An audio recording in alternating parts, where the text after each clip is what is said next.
जिज्ञासु श्रोतावृंद और भक्तिमती देवियों, गोस्वामी जी श्री किशोरी जी की वंदना करते हुए कहते हैं, जनक सुता जग जननी जानकी, अतिशय प्रिय करुणा निधान की, ताके जुगपद कमल मनाम, जासु कृपा निर्मल मति पाऊं। पुनि मन बचन करम रघुनायक, चरण कमल बंदं सब लायक। राजीव नयन धरे धनुषायक, भगत विपति भंजन सुखदायक। गिरा अर्थ जल बीच सम, कहियत भिन्न न भिन्न। बंदों सीताराम पद, जिन्हि परम प्रिय खिन्न। अभी आपके सामने जो पंक्तियां पढ़ी गईं,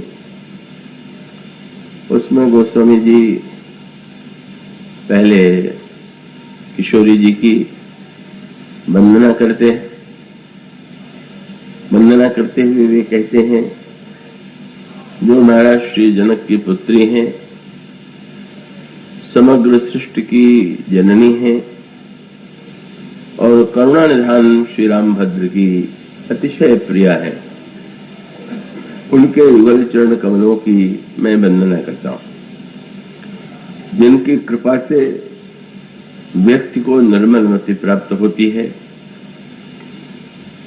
इस तरह से यह जो वंदना के बोल हैं, शब्द हैं,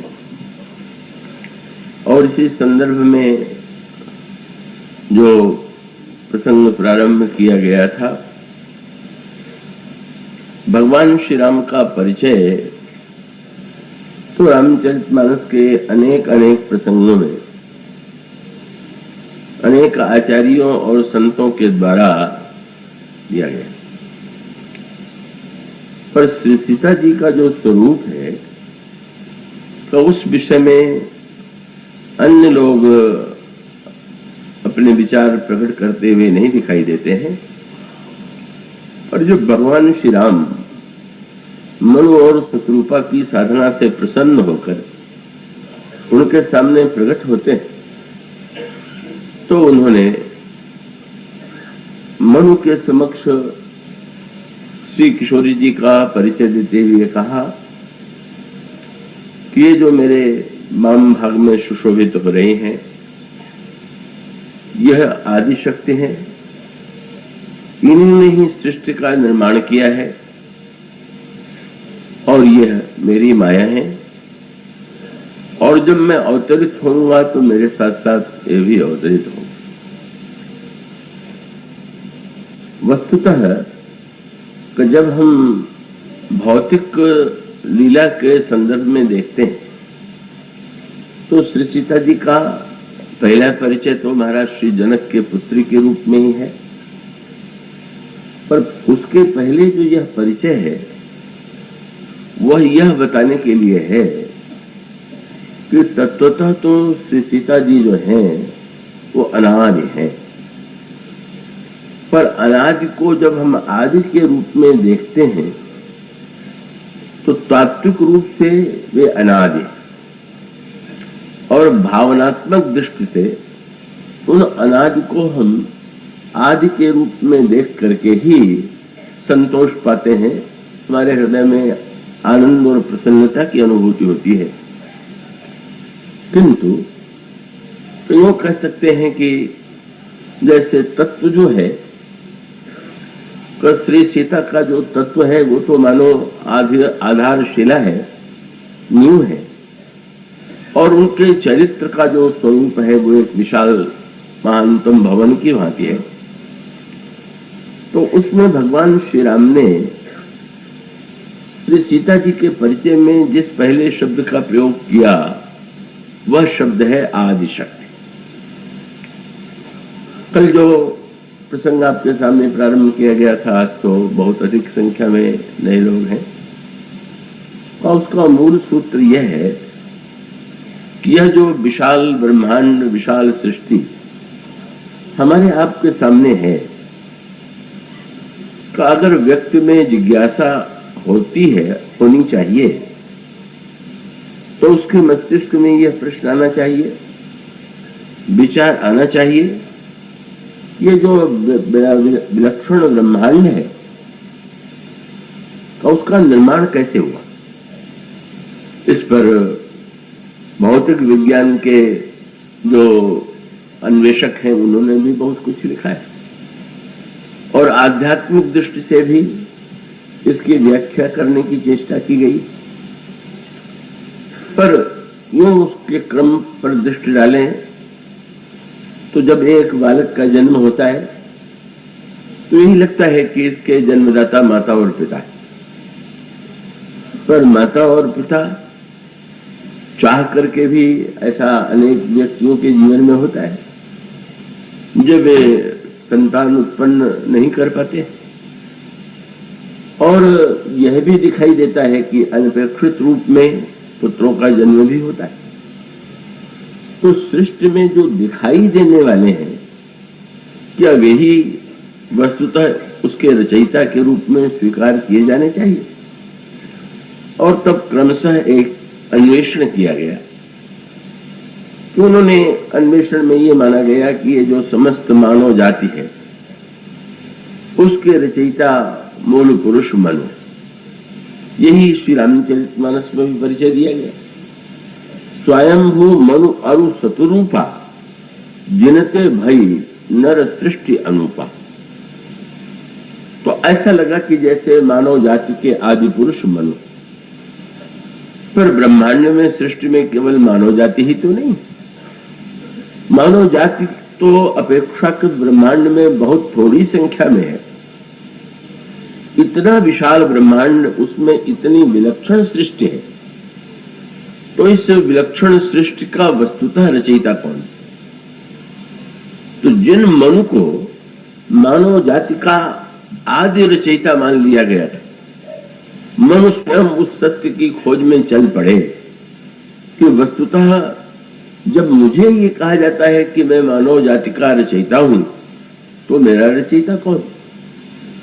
और इसी क्रम में वह का भगवान का दर्शन होता है, और भगवान के दर्शन के साथ साथ उनके वाम भाग में श्री सीता जी भी दिखाई दे रहे हैं। यह जो श्री सीता जी हैं, उनका परिचय भगवान श्री राम यह कह करके देते हैं कि यही वे आदि शक्ति हैं कि जिन्होंने इस सारे संसार का निर्माण किया है।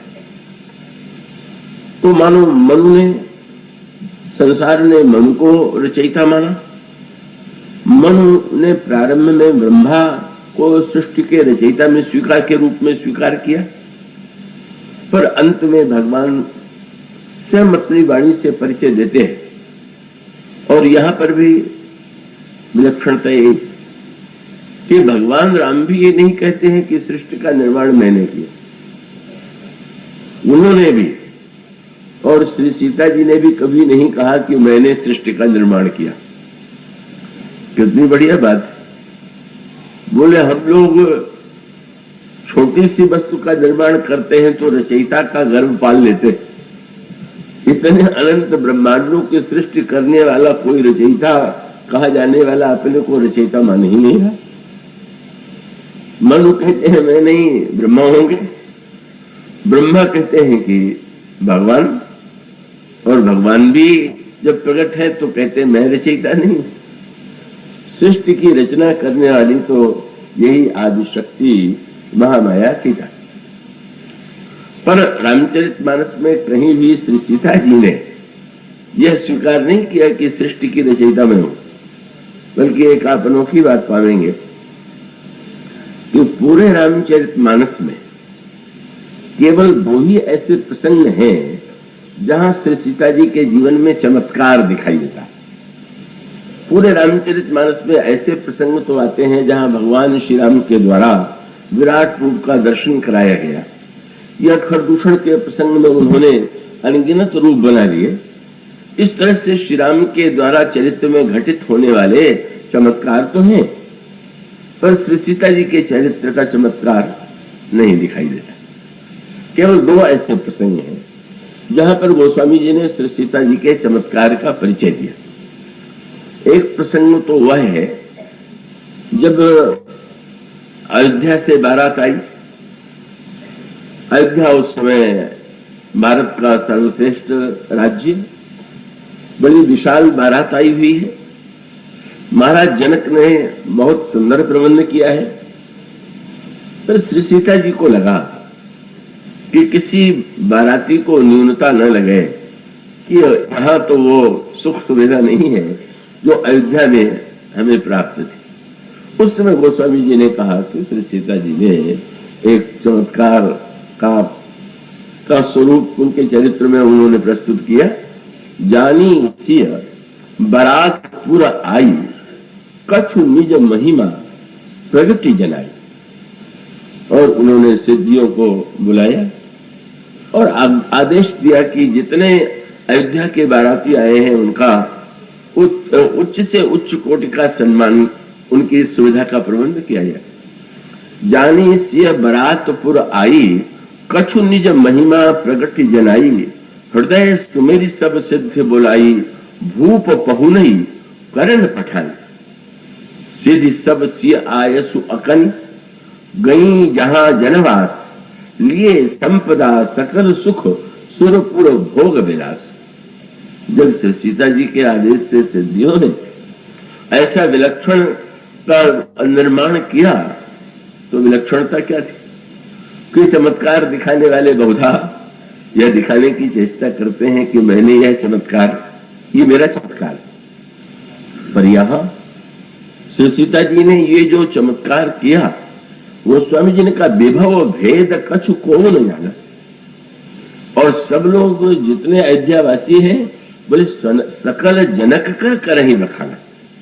अयोध्यावासी कहने लगे हम लोग तो समझते थे हमारा राज्य जो है अयोध्या जो है वो सबसे बड़ा महान राज्य है, पर महाराज जनक का राज्य भले ही भौगोलिक दृष्टि से छोटा हो पर अयोध्या से बहुत आगे है। वो समझने का केवल एक ने ही श्री सीता जी के चमत्कार को जाना, और वो कौन है? उन्होंने कहा कि विभव भेद कछु को न जाना, सकल जनक कर ही बखाना। सिय महिमा रघुनायक जानी। भगवान राम तो जाने ही गए और प्रसन्न क्या सोच करके हुए बोले हर्षे हृदय हेतु पहचाने। समझ गए कि उनके हृदय में कोई अपने चमत्कार को प्रदर्शित करने की इच्छा नहीं है। मेरे नाते से जो लोग आए हैं उनको कष्ट न होने पावे, कितनी अच्छी भावना है। और इससे प्रभु को बड़ी प्रसन्नता हुई। तो एक प्रसंग तो ऐसा है कि जहां पर श्री सीता जी के इस चमत्कार का वर्णन गोस्वामी जी ने किया। और दूसरा उन्होंने फिर अयोध्या कांड में जिस समय श्री भरत अयोध्या के सारे समाज को लेकर के आते हैं और महाराज श्री दशरथ की रानियां भी आई हुई, उनकी संख्या बहुत बड़ी है। कहीं कहा जाता है कि 360 है और कहीं ये भी कहा गया कि वो 700 रानियां। उस समय जब वो सारी रानियां चित्रकूट में आती हैं तो गोस्वामी जी ने लिखा कि उस समय भी श्री सीता जी ने एक चमत्कार किया। जिस समय वो श्री अवध में थी, प्रभु बन जाने लगे तो उन्होंने श्री सीता जी को उनसे आग्रह किया था कि आप मेरे साथ वन में न चले, आपको बड़ा कष्ट होगा और साथ साथ आपके लिए इससे बड़ा धर्म क्या होगा। किसी भी नारी के लिए सास ससुर के चरणों की सेवा करना ही सबसे बड़ा धर्म है। यही तो अधिक धर्म नहीं दूजा, सादर सास ससुर पद पूजा। प्रभु ने आग्रह किया, पर श्री सीता जी ने बड़े विनम्र शब्दों में प्रभु के इस आदेश को स्वीकार नहीं किया और उनके आग्रह को स्वीकार करके प्रभु वन ले जाना पड़ा। पर श्री सीता जी के मन में यह संकोच है कि कहीं मां कौशल्या को और अन्य माताओं को ये न लगा हो कि मैंने उनकी उपेक्षा की, मैंने उनकी सेवा को महत्व नहीं दिया। और तब गोस्वामी जी ने लिखा कि श्री सीता जी ने उस समय चित्रकूट में अपने 700 वेश बना लिए, 700 रूप में सीता जी प्रकट हो गई और सीए 700 प्रति वेश बनाई। बस वहां पर वो उतने वेश बना करके अपनी प्रत्येक सास की सेवा में संलग्न, और प्रत्येक सास को ये बड़े सुख की अनुभूति हो रही है, क्योंकि किसी को ये ज्ञात नहीं है कि 700 सीता यहाँ पर इस समय है। प्रत्येक को यही प्रतीत होता है कि कितनी शीलमयी सीता है कि जो हमारा इतना अधिक ध्यान रख रही। ये दो ही ऐसे प्रसंग हैं कि जहाँ पर श्री सीता जी के चमत्कार का परिचय दिया गया, और दोनों प्रसंगों की विशेषता है कि केवल सेवा के लिए चमत्कार का दर्शन है।